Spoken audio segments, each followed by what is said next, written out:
السلام عليكم. كنت اتكلمت زمان عن محمد رمضان، الممثل يعني محمد رمضان. يا جماعة والله فعلا الراجل ده أنجح، من أنجح ناس في مصر بتوفيق الله سبحانه وتعالى ورؤوف ربنا في ظهره خلاه ناجح. تخشوا كده على التمثيل يا جماعة هتلاقوا كل المشهورين، نادرا ما هتلاقوا حد من الناس اللي هي الغلابة بقت نجوم. يعني ممكن تلاقي هنيدي مشيت معاه عشان خاطر فيلم وبعد كده بقى مشهور، وممكن محمد رمضان ده ما كانش فيه، يعني ما كانش فيه، كان معدم وكان راجل ما حيكوش غير موهبته بس في التمثيل.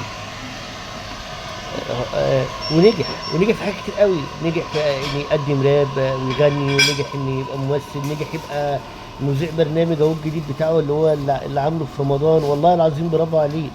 يعني انا حاسس ان مثلا برنامج رامز هو اللي لما لقى محمد رمضان نجح راح عامل ال100,000. اخيرا بقى في حد، وده دايما كنت انا بيه في حلقات كنت عملتها قبل كده، ان حد يعمل حلقات للشعب، للناس اللي مش لاقيه، الناس اللي ظروفها على قدها.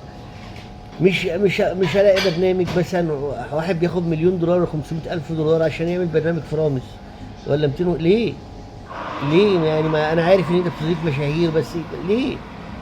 والله انت لو عملت برنامج لله وتستضيف الناس هتبقى، يعني مش عارف اقول لكم ايه. فالفكره بصراحه ناجحه جدا بتاع محمد رمضان، وناس غيرت منه وعملت زيه. فبرافو عليه، يعني الراجل ده بينجح في كل حاجه بيقدمها يعني. ودايما اقول عليه فعلا الراجل ده نمبر 1. يعني لما تيجي تشوف مين المشاهير قوي او الناس اللي هم ستار، يا تلاقي ابن مذيع، يا ابن مخرج، يا ابن منتج، يا ابن مش عارف ايه. نادرا ما تلاقي واحد حفر في الصخر. محمد رمضان حفر في الصخر، ده حقيقي والله يا جماعه. انا يعني ما ولا في علاقه بيني وبينه، بس دي حاجه اقولها. سيبكم من اللي بيعملوه حلال او حرام، دي قصه ثانيه.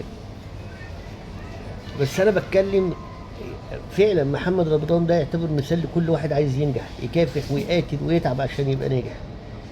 محمد رمضان.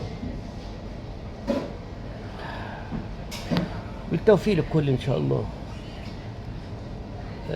ما حدش يزعل مني ان انا بقول لمحمد رمضان، لكن هو فعلا مثال من اكتر الامثله الناجحه في بلدنا.